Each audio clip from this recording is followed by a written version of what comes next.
Bismillahirrahmanirrahim. Assalamualaikum warahmatullahi wabarakatuh. Perkenalkan, nama saya Mahlica Sarge NIM 45200023. Baiklah, di sini saya akan menjelaskan. Yang pertama ada Islam masuk di Indonesia.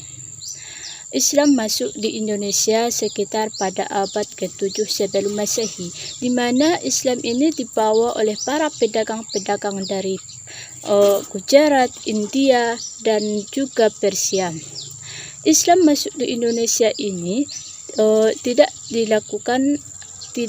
di mana perkembangannya tidak sendiri, dilakukan dengan adanya kekerasan ataupun kekuatan militer.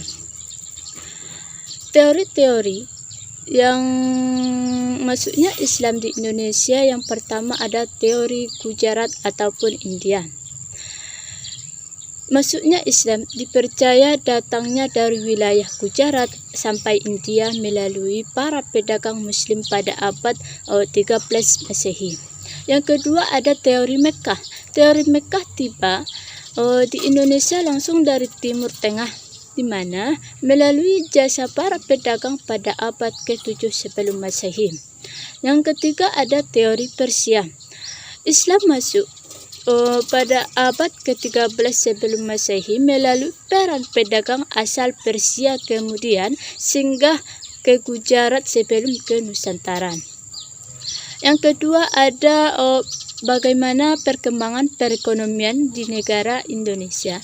Pada masa itu, perkembangan di Indonesia itu sebelum masuknya yaitu sangatlah bagus. Apalagi munculnya kerajaan-kerajaan atau ekonomi bangsa sebelum Arab Mekkah di Madinah. Pada masa itu tidak adanya kekerasan, melainkan adanya sistem ekonomi yang bagus, menjadikan sistem-sistem perbankan konvensional, karena sistem ini merupakan daya resistensi yang cukup kuat terhadap krisis keuangan global sampai sekarang. Yang ketiga, kehidupan sosial Islam di Indonesia. Kehidupan sosial Islam di Indonesia sebelum masuknya Islam di Indonesia, masyarakat masih menganut agama Hindu Buddha, di mana kehidupan masyarakat pada masa itu masih memakai adanya konsep Hindu Buddha seperti memakai kasta-kasta. Dan setelah Islam masuk di Indonesia tidak menerapkan adanya lagi sistem kasta, akan tetapi pada masa Islam itu masih menggolongkan adanya masyarakat yang mengenal adanya kasta seperti di Jawa. Yang keempat, perkembangan ilmu pengetahuan di Indonesia. Secara historis, tradisi-tradisi ataupun kerajaan-kerajaan dari barat timur Islam dimulai pada masa pemahaman terhadap Al-Quran dan hadis yang diwahyukan kepada Nabi Muhammad untuk disampaikan kepada manusia secara berturut-turut dan mengangsur-angsur, di mana terdapat periode-periode. Yang pertama ada periode Madinah, Mekkah. Pada munculnya tradisi keilmuan ataupun Islam yang menjadi 3 periode. Yang pertama, lahirilah pandangan Islam, yang ketika timbulnya wahyu yang pada dasarnya mengandung unsur fundamental. Periode yang ketiga, ketika itu bahwa lahirlah dari konsekuensi yang logis dengan adanya struktur pengetahuan dalam Islam. 5. Peninggalan atau bukti-bukti Islam di Indonesia. Yang pertama, adanya makam binti Fatimah Maimun. Yang kedua, adanya makam Sultan Malikus Saleh. Yang ketiga, ditemukannya peninggalan atau masjid-masjid seperti bangunan seni-seni. Ditemukannya makam Iskandar Muda Aceh Darussalam, Hikayat para Raja Pasai, Masjid Agung Demak, dan Masjid Abdurrahman di Aceh Darussalam. Negara Islam di Malaysia. Masuknya Islam di Malaysia ini belum adanya dokumen-dokumen ataupun argumen-argumen dari yang ditemukannya tentang masuknya Islam di Malaysia. Pada dasarnya masuknya Islam di Malaysia ini pada abad ke-8 Masehi. Yang kedua, perkembangan perekonomian Islam di Malaysia.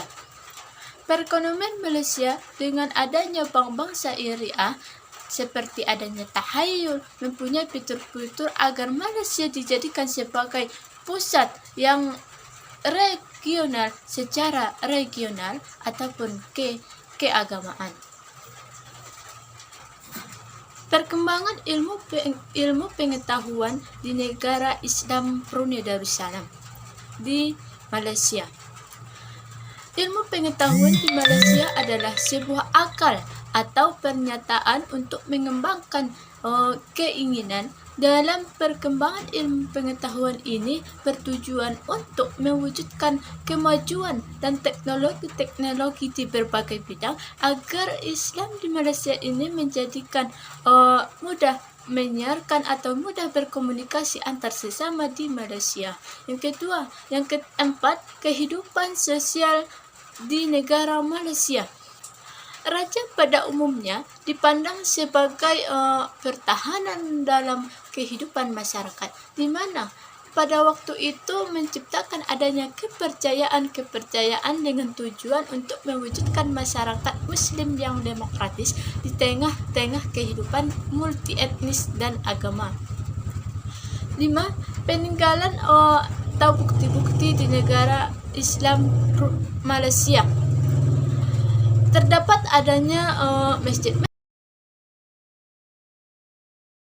bersejarah dan perkembangan Islam di Malaysia ini sangatlah cepat seiring dengan waktu ataupun teknologi yang diciptakan seperti masjid kuno, masjid Abidin, dan masjid Sultan Abu Bakar. Yang ketiga, Islam di negara Brunei Darussalam. Masuknya Islam di negara Brunei Darussalam ini sekitar pada abad 977 Masehi, di mana melalui jalur timur Asia Tenggara oleh para pedagang dari negeri Tiongkok. Pada waktu itu sekitar 500 tahun kemudian agama Islam Brunei ini menjadi agama yang resmi semenjak pemerintahannya yang dipimpin oleh Raja Awang Anak Batetar. Kedua, perkembangan perekonomian Islam di negara Brunei. Mendirikan adanya lembaga-lembaga modern yang selaras dengan tuntutan Islam. Yang ketiga, kehidupan sosial di negara Brunei Darussalam. Penduduk Islam Brunei Darussalam ini menganut adanya mazhab Syafi'i, di mana mereka menganut konsep akidah yang disebut dengan atau dipegang dengan Ahlul Sunnah wal Jamaah. Yang keempat, perkembangan pengetahuan Islam Brunei Darussalam. Mendirikan lembaga-lembaga syariah dan juga dengan seperti para ulama-ulama dalam konsep akidah, pesantren, dan sekolah-sekolah. Mendirikan MIP atau Melayu Islam Beraja yang merupakan program pengajaran moral inti sekolah.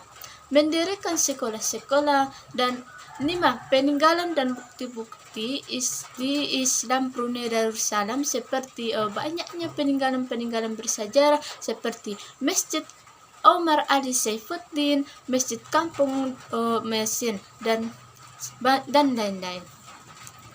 Islam di Singapura. Masuknya Islam di Singapura ini pada abad 20 Masehi, di mana Islam masuk di Indonesia dimulai bangkitnya organisasi sekolah Islam. Pada masa itu ditemukan beberapa teori. Yang pertama ada teori Azmi pertengahan abad, teori Fatimi pada abad 8 atau 14 Masehi, teori Majul. Ketiga, perkembangan perekonomian Islam di negara Singapura dengan membuat adanya lembaga-lembaga muslim ataupun organisasi-organisasi, yaitu dengan membuat lembaga AMLA. Kehidupan sosial Islam di Singapura. wilayah ataupun penduduk dengan membuat berbagai lembaga. Islam di Singapura pada waktu itu dikenal sebagai transit perdagangan yang letaknya sangat strategis sehingga memudahkan para penduduk ataupun wilayah-wilayah untuk mendapatkan informasi dan juga berkomunikasi dakwah Islam dan dengan menyariatkan syariat-syariat Islam.